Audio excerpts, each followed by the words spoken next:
May I come in, sir? नहीं होता है Good morning, sir. Good morning, ma'am. Good morning, sir. Sri RUSAT. Yes, sir. Okay, please sit.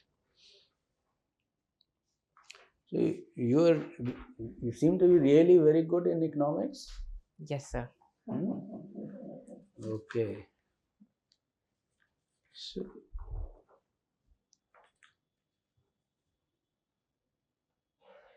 are we kind of, doing everything that is required to avoid the middle income trap? And if not, what would you suggest that we should do? So there are some prospective steps we have taken to avoid middle income trap. First is the increased capital expenditure spending that we have done post-COVID, sir. That trend rate is good. Apart from that, sir, we are focusing on our MSMEs, providing credit support to them, technological support to them, hand-holding support to them. Third is that, sir, the focus on insurance penetration, focusing on health care policy. We have National Health Policy 2017, which envisages uniform healthcare systems. So apart from that, we can have better inclusive growth opportunities with respect to national education policy that we are envisaging for. We can implement it as soon as possible. Apart from that, sir, focusing on better educational curriculum is important, sir. Third is that, sir, our integration with the global economy through free trade agreements. Now let me put it to you. What should I call you? Sri or Rusat or what? So whatever the panel feels comfortable. Sri. Okay, that's convenient. So Sri, I find that whatever you have said is what is generally good for the some kind of growth in GDP. But the issue is how to avoid the middle income trap. And merely, a supposed allocation of 10 lakh crores, which would have come in any way, that's not what is going to make a change. I think the change which is really needed is in the productivity of our labor. And that will only come with innovation and with very big skill upgradation. I found those two things, completely missing: innovation and big skill upgradation. See, for example, even China, the productivity of labor is 4 times more than ours. Yes. And that is why people don't go beyond. So what do you think should be done to encourage innovation? Now you think and list out some 3-4 items only. Okay, sir. Most important ones, okay? Yes, sir.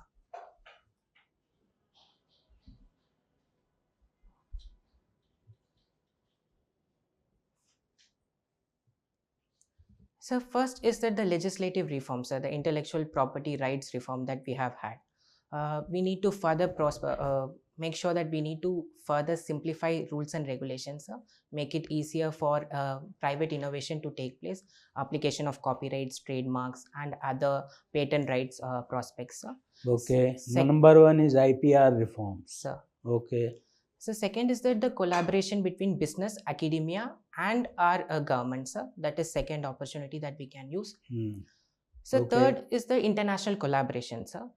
We can develop technological partnerships with our trading partners. For instance, we have Trade and Technology Council with the European Union. We have ISET partnership with United States. We are cooperating with Japan with respect to our transportation system, bullet train, etc. Sir. Third would be this, sir. And only three things I said. Okay, so first of all, I would say this third collaboration is not really going to make such a big difference. First one also, you said IPR. Sir. Is there any hurdle which we are facing in IPR? And is that the reason why innovation not taking place? I mean, can you think and answer? Sir. And incidentally, what is the IPR regime? You can, if you invent something, you can actually have, can you not have an IPR reservation in other countries if ours is not good enough? So we have made reforms with respect to intellectual property rights. For instance, the waiting time, the notice period, earlier it used to take before 2024. If I could recall correctly, sir, it would be about 6 months notice period would be announced by the patent office, sir. Now you tell me, in the current situation, is IPR a hurdle, major hurdle? Some of these procedural things that in 6 months, 3 months, these are not you have read it as a government announcement. Neither was the announcement a big deal, nor its absence was a big deal. Tell me, what are the major issues because of which you are saying IPR is holding innovation back in India? So not holding, but we can simplify it to further promote, sir. No, but you have to majorly in innovation, you have to bring about big changes. See, again, think of something which will have major change. One second is a valid thing, where you said that academia, business, and government collaboration. That is one valid thing. So okay. If I could, okay, yeah. So one I could right now think of is that making sure credit availability for private sector participation with respect to research and development, sir. Cheaper credit will promote research and development in the private sector. That is a better effort. You see, because innovation, there is a lot of the venture capitalists, angel investors, the test beds for any new idea, those kind of things, are okay. Well, Sri, what is Nobel Prize in Economics called as? So it's a Swedish name, if I could recall correctly. So I'm not able to spell it, sir. So I will read about it, sir. It's Sveriges Riksbank's Prize Yes, in sir. Economic Sciences. Yes, Who sir. were conferred the prize for the year 2024? There were two people, two economists. So three, if I could recall Okay. correctly. Go ahead. Professor Darren Asimoglu, Mhm. Professor Simon Johnson, Mhm. Professor Robinson, sir. Very good. And what was the theory for which they were conferred the award? So their research paper on institutional transparency, institutional reforms. Tell us something about it. So the Nobel laureates argue that any country, the prosperity depends upon the kind of institutions they have, kind of inclusive, whether it is an inclusive. Which institutions? Social institutions, economic institutions? So political institutions and as well as economic Okay. institutions, sir. For example? So for instance, in the book Why Nations Fail, Professor Darren Asimoglu and Professor Simon Johnson points out, sir, how the city of Nogales, situated between the border of United States and Mexico, differs in terms of social economic prospects because of in the broader term. Tell me the broader term. What are the indicators of economic prosperity? Okay, sir. So they argue, sir, first is that the democratic participation in a society, which allows free thinking prevailing in an economic society, that is important, sir. So that is good for economics of the country? That is good for the prosperity of the country? Yes, sir. How do you explain China? So in China, before President Xi Jinping took over the office, sir, we had the internal reforms that were taking place, sir. Once in 10 years, the leadership will change. Therefore, there will be churn in new ideas that are being promoted in China, sir. Second is that, sir, there is a combination of market-oriented system as well as political system, sir, where the state will actively promote certain enterprises towards frontier technologies, towards heavier investments in critical areas, sir. So there is a mix and combination of both in Chinese systems, sir. You're talking about national education policy, which is a point of contention between the Tamil Nadu government and the central government, primarily because of the three-language formula that is in the national education policy. What is your opinion? Should Government of India insist on a three-language formula? So I think I welcome the three-language formula, sir. I believe it will. Do you think three-language formula is better than the two-language formula which is adopted by the Tamil Nadu government? So I think it will better their educational system, sir. It will better means what? It has been in existence since when? Three-language formula. So when was it first introduced? If I could recall correctly, sir, the 1960s Wait, were official 68, language. 68, okay. Yes, Since sir. 68, we have had 3 language formula in the country, except for Tamil Nadu, which has 2 Two language language. formula. Tell me one way Tamil Nadu has been a loser for not going for 3 language formula. So I would not say a loser, but learning a language gives us opportunities, sir. Tamil Nadu has survived with 2 language formula for so many years. Why insist on 3 language, third language? They are doing quite well, no? Yes, sir. Yes, sir. The educational indicators are better, sir. That because they have 2 language formula.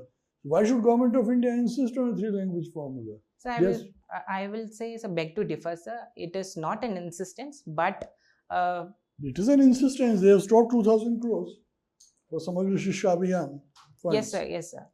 So I think it should not be in the form of insistence, sir. Rather, promoting awareness, creating demand for 3 language policy before implementing it. For that, we need institutional coordination and dialogue mechanism between the center and the states, so that any grievances with respect to its implementation is addressed at an institutional level. So that is the way forward, I believe, sir. What do people of Tamil Nadu think? 2 language formula is better or 3 language formula is better? People of Tamil Nadu, not the political representatives. So there are varied opinions, sir. One section argue that 2 language formula has helped Tamil Nadu government to Tamil Nadu to achieve better educational indicators in terms of gross enrollment ratio, etc. There are businessmen like, for instance, Zoho CEO Sridhar Vembu has pointed out how 3 language formula can help business enterprises to look beyond the state and focus on expansion towards other countries, other regions. So there are differing opinions, sir. I think we need to take the best out of the national education policy, sir. Very good. Demonetization. Do you call it a success or a failure? If success, how? If failure, how?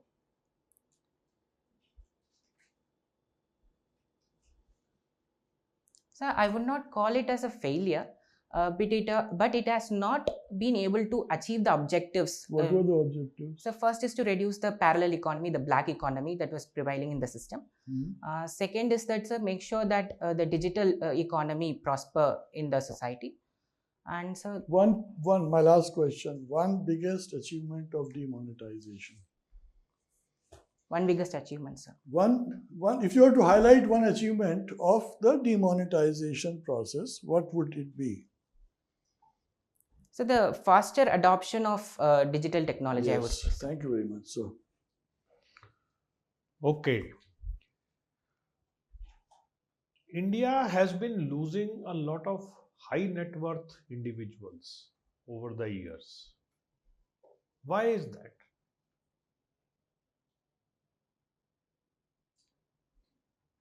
So it is primarily based on the cost benefit analysis of the respective individuals, the high net worth individuals. For instance, city states like Dubai provides better opportunities in terms of better livelihood opportunities, business expansion opportunities. But India is supposed to be the fastest growing economy, shining star in the world.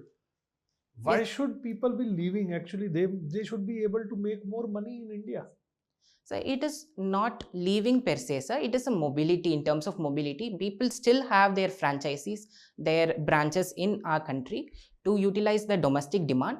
But they are also looking for the options, better options which they can have with respect to their endowments, sir. So they will probably benefit from India but not pay taxes here. In Yes, that sir, way, that is- India is losing. Yes, sir, the cost is high. Should India be worried about it, or is it just one of those things?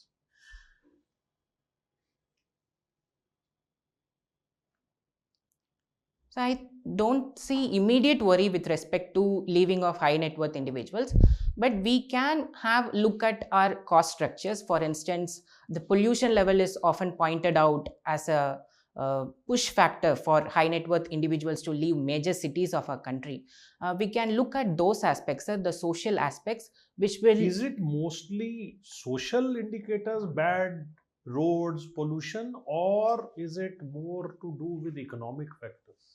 So I would like say a ease combination. of doing business or maybe tax avoiding?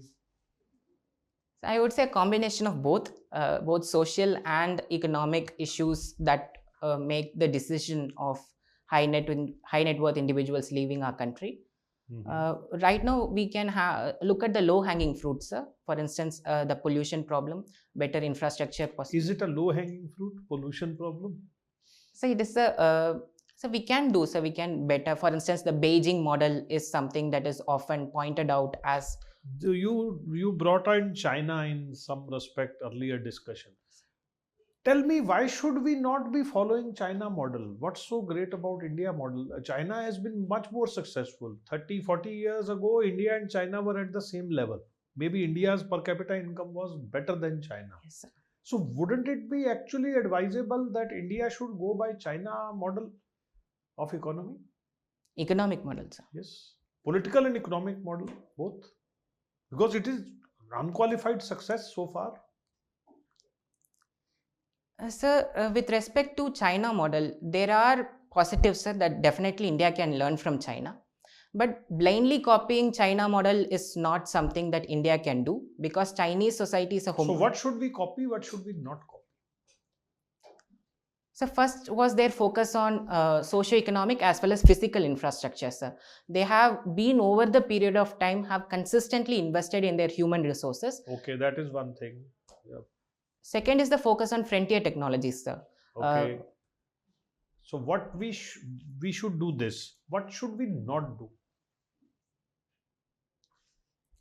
So with respect to restricting political freedoms, that is hampering their scientific research and progress. Is it actually hampering? In fact, they are doing much better in AI and all, when India, despite it being democracy and services hub of the world, we are not able to produce a AI model.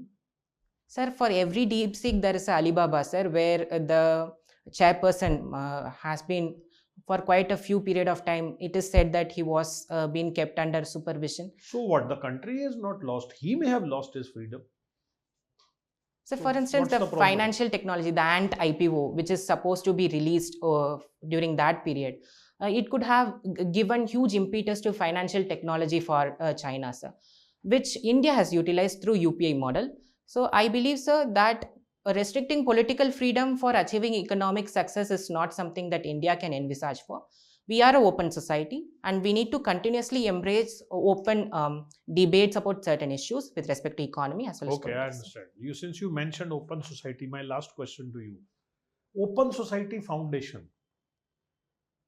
It was raided by ED yesterday.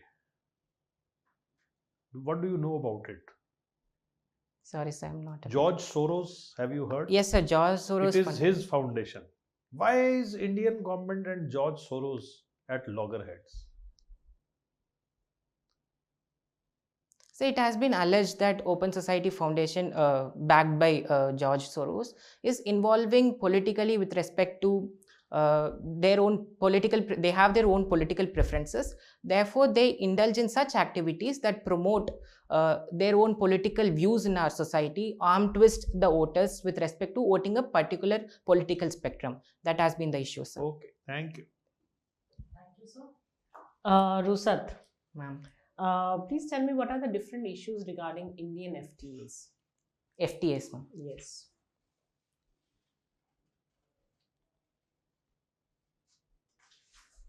Ma'am, if I could list three issues.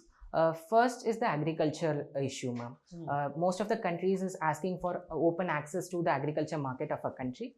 And since far as the food securities are a priority for a country, therefore India has been reluctant with respect to opening of agriculture sector, ma'am. Okay. Second is with respect to skilled visas that India has been asking with respect to the Western countries like United Kingdom and United States for that matter, ma'am. That we have our surplus labor with respect to information technology. No, you're just telling me the routine matters. Tell me what exactly have been our experience with the FTAs we have signed so far. For instance, if we take out Asian FTA, it has never helped us in any way, because our trade deficit actually increased a lot after signing FTA. So what has been our experience? Has we got a FTA which is favorable to us? Can you tell me any FTA which has actually resulted in trade surplus for India? And what have been the overall experience, and where we should focus on considering whatever has been through the FTAs? Ma'am, overall experience is a mixed bag, but we are having a wonderful FTAs with respect to United Arab Emirates, where we have increased our exports tremendously. It is our third largest trading partner. Okay, good. And with respect to Australia, we have signed ECTA agreement with them, and it has said to we increased our exports to Australia by 66%. Ma'am. And it has also relatively promoted mobility between our skilled migrants and our students. Ma'am. Therefore, right now, domestically, we need to focus on our production capacities, ma'am. That we focus on a more labor-intensive method of production in our country. Any focus on the while negotiating stage? Do we need to be careful of some things? The IPR issue is one that is what makes India and other countries at a loggerheads. Anything else? The rule of origin, don't you think Yes, it is ma'am. very Yes, much ma'am. important? Yes, ma'am. Considering that the Chinese goods are actually entering the Indian markets Yes, through ma'am. these FTAs? Yes, ma'am. Okay. Read more about it, right? Okay. Now, good politics is bad economics. How much do you agree with it?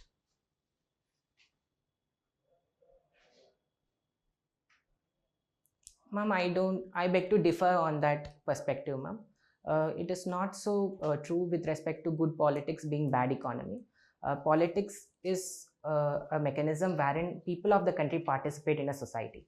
Provided we have a knowledgeable society wherein... No, you check out. You are giving freebies and check out the state of your fiscal discipline. There's no fiscal discipline left. There's a lot of fiscal deficit. So how it is good economics? Ma'am, relatively we have controlled freebies. We had these issues 2-3 years back, but recently we are seeing increased awareness with respect to freebies harming the long-term prospects, economic prospects of our country. We had recently our Honorable Telangana Chief Minister saying that we need to have political consultations as to how much we can promote these schemes in a political domain. So there is a negotiation, there is a discussion. Can you give me an example of good politics and good economics?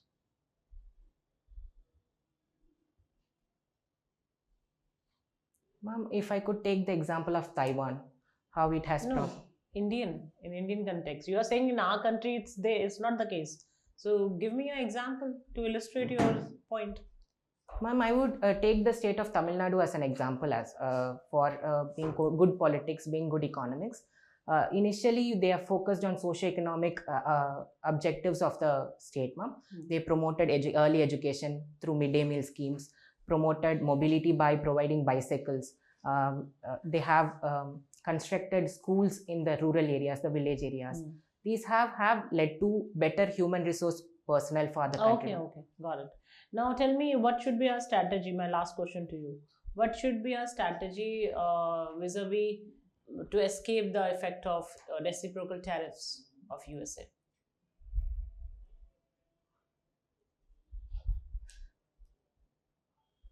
Ma'am, we are having multifaceted approach, ma'am. Right now, we are in talks with our respective counterparts. Both Honorable Commerce Minister and Commerce Secretary of United States are being in touch for since President Trump's presidency, ma'am. Apart from that, our industry is also encouraged by our Commerce Minister. No, you tell me, what should be our strategy? What should be our strategy? Ma'am, I think we can reduce the tariffs to the international level in certain sectors where we are comfortable with. Those sectors can give an initial momentum with respect to our trade partnership. Second is that, ma'am, we can purchase more energy, more defense from United States, which are our requirement to have a mutually beneficial trade balance with respect to our trade partnership, ma'am. Third is the extension of IMEC partnership, IMEC corridor between India, Middle East, Europe to United States. Thank you. So, okay. So, Sri, you please wait for a minute where we'll have a consultation, then give you the feedback. When is your interview? 17th of April, sir. Okay. Just wait. Thank you, sir.